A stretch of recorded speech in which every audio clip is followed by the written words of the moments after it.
বিসমিল্লাহির রহমানির রহিম। বাংলাদেশ টেলিভিশনের শিশু কিশোরদের প্রতিভা অন্বেষণের ঐতিহ্যবাহী অনুষ্ঠান নতুন কুড়ি প্রায় 2 দশক পর আবারও শুরু হয়েছে এর পথ চলা। এবারের আয়োজন শেষও হয়েছে সফলভাবে। সরকারের মাননীয় প্রধান উপদেষ্টা, বিশেষ অতিথি। প্রথম ধাপে এতে শামিল হয় সারা দেশের প্রায় 1000 খানেক শিশু কিশোর।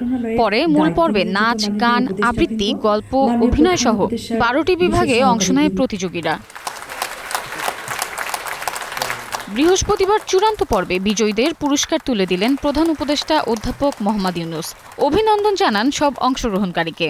যারা প্রতিযোগিতায় অংশগ্রহণ করেছে তাদেরকে আমরা অভিনন্দন জানাই। এটাও মস্ত বড় জিনিস। আমরা প্রতিযোগিতায় অংশগ্রহণ করেছি, 2 স্তর পার হয়েছি, 3 স্তর পার হয়েছি, আর উপরে উঠতে পারি নাই, বা প্রথম স্তরেই আমি হারিয়ে গেছি। তারা কিন্তু প্রতিযোগিতায় অংশগ্রহণ করেছে। যারা এই পর্যন্ত বিভিন্ন স্তরে এসে পরবর্তী স্তরে আসতে পারেনি, তাদের জন্য আমরা অভিনন্দন জানাচ্ছি। তাদের জন্য একটা হাত তালি,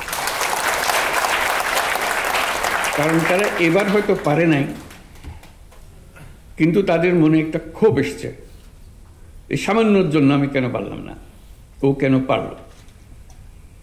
এটাই মানুষকে পরিবর্তন করে। যে শিল্প সংস্কৃতি ছাড়াও শিশুদের খেলাধুলা, প্রযুক্তি ও উদ্যোক্তা প্রতিযোগিতায় আনতে হবে বলেও জানান অধ্যাপক ইউনূস।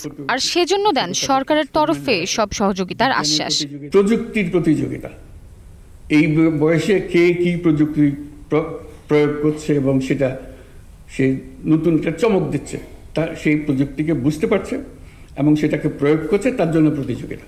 কী কী জিনিস এই প্রযুক্তি, তখন স্কুলে বিভিন্ন জায়গায় শুরু হবে প্রযুক্তির প্রতিযোগিতা, কে কে আসবে।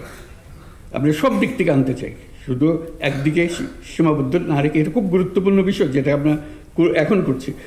আরও গুরুত্বপূর্ণ বিষয় আছে, সেদিকে ছড়িয়ে যাওয়া। আমরা এর মধ্যে খেলাধুলাকে আনবো না কেন? জাতি গঠনে নতুন করে বিশেষ ভূমিকা রাখবে বলেও আশাবাদী অন্তর্বর্তী সরকারের প্রধান। আমাদের চেষ্টা হবে যার যার প্রতিভা সে যেন বের করার সুযোগ পায়। পরে তথ্য উপদেষ্টার সঙ্গে খুনসুটিতেও মাতেন প্রধান উপদেষ্টা। Samiha Majumdar, star news, Dhaka.